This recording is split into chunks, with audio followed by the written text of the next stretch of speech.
Mood माहौल negative है और उसकी वजह ये है कि कोई भी डी एस्केलेशन की जो एक सुगबुगाहट भी है ना, वो कहीं से नहीं आई है और उसकी वजह है कि देखिए तमाम ग्लोबल बाज़ारों में मूड माहौल नेगेटिव रहा।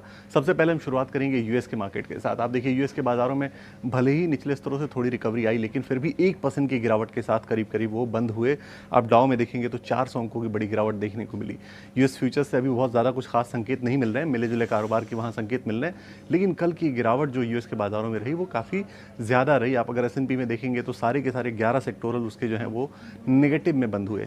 तो यूएस की बात तो यहाँ हुई। उसके बाद अगर आप यूरोप चलिए, यूरोप में आप देखेंगे 3 साढ़े 3% की गिरावट इंडेक्स के अंदर आपको वहाँ देखने को मिली है और ये बड़ी गिरावट मानी जाएगी यूरोपियन इंडेक्स के हिसाब से। आप देखिए जो मिडिल ईस्ट में तनाव बढ़ रहा है लगातार और जो ईरान की तरफ से अभी नए फ्रेश अटैक्स जो है वो तमाम और खाड़ी देशों में जो यूएस के बेसेज हैं वहाँ पर हुए, उसकी वजह से कहीं ना कहीं एस्केलेशंस बढ़ने की जो है वो आशंका नज़र आ रही है और उससे आपको देखेंगे कि तमाम ग्लोबल बाज़ारों में गिरावट दबाव का जो है उस वक्त कारोबार देखने को मिल रहा है।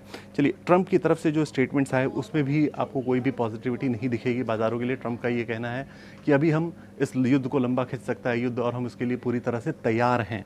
तो कहीं ना कहीं युद्ध की तैयारी जो है वो वहाँ पे लंबी है और वो अगर युद्ध लंबा खिंचता है तो ये प्रेशर जो है वो लगातार बनता रहेगा।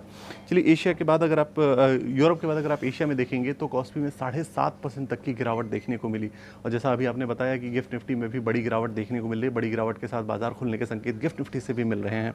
कुछ अन्य संकेतों पर देखते हैं, ज़रा नज़र डालते हैं। सोने और चांदी की कल चाल थोड़ी सी उल्टी दिखाई दी और उसकी वजह ये थी कि वहाँ थोड़ा मुनाफा वसूली का दबाव देखने को मिला। सोमवार को सोने और चांदी में एक 4 हफ्ते का जो ऊपरी स्तर बन गया था, 1 महीने की जो ऊंचाई बन गई थी, वहाँ से थोड़ा मुनाफा वसूली देखने को वहाँ पे मिली। उसकी 2 और वजह थी। एक तो वजह ये थी कि जो सोने चांदी को लेकर जो फेड का आउटलुक है ना, वो थोड़ा सा वो गड़बड़ हो रहा है कि वहाँ पे फेड की दरें घटने की जो उम्मीद है वो कहीं ना कहीं कम हो रही हैं और महंगाई जो है वो युद्ध की वजह से थोड़ी सी बढ़ सकती है। उसके अलावा डॉलर में भी जो मजबूती दिखी है उसका भी असर निश्चित तौर पे सोने और चांदी पर देखने को मिला है कि डॉलर की मजबूती की वजह से वहाँ पे गिरावट जो है वो देखने को मिली। हालांकि अब देखेंगे तो निचले स्तरों से थोड़ी थोड़ी सोने में रिकवरी आ रही है, चांदी अभी भी रिकवर करने की कोशिश नहीं कर रहा है। ज़रा क्रूड पर लौटते हैं। क्रूड में देखिए नरमी देखने को मिली, निश्चित तौर पे 8% के आसपास की गिरावट कल देखने को मिल गई थी ब्रेंट में, वहाँ से हल्की रिकवरी देखने को मिली और करीब 5% की गिरावट के साथ क्रूड बंद हुआ।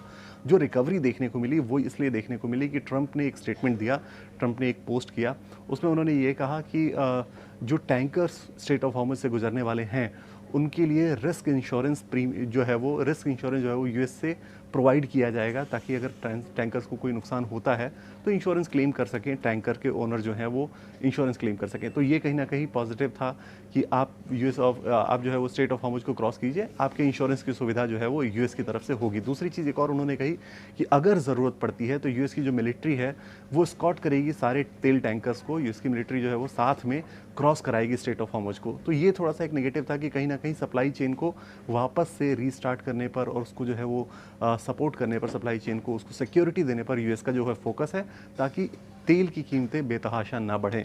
तो इसकी वजह से आप देखने को मिलेगा आपको कि 8% की जो गिरावट थी अल्टीमेटली जो है वो 5% की गिरावट के साथ ब्रेंट क्रूड जो है वो सेटल हुआ कल के मार्केट में।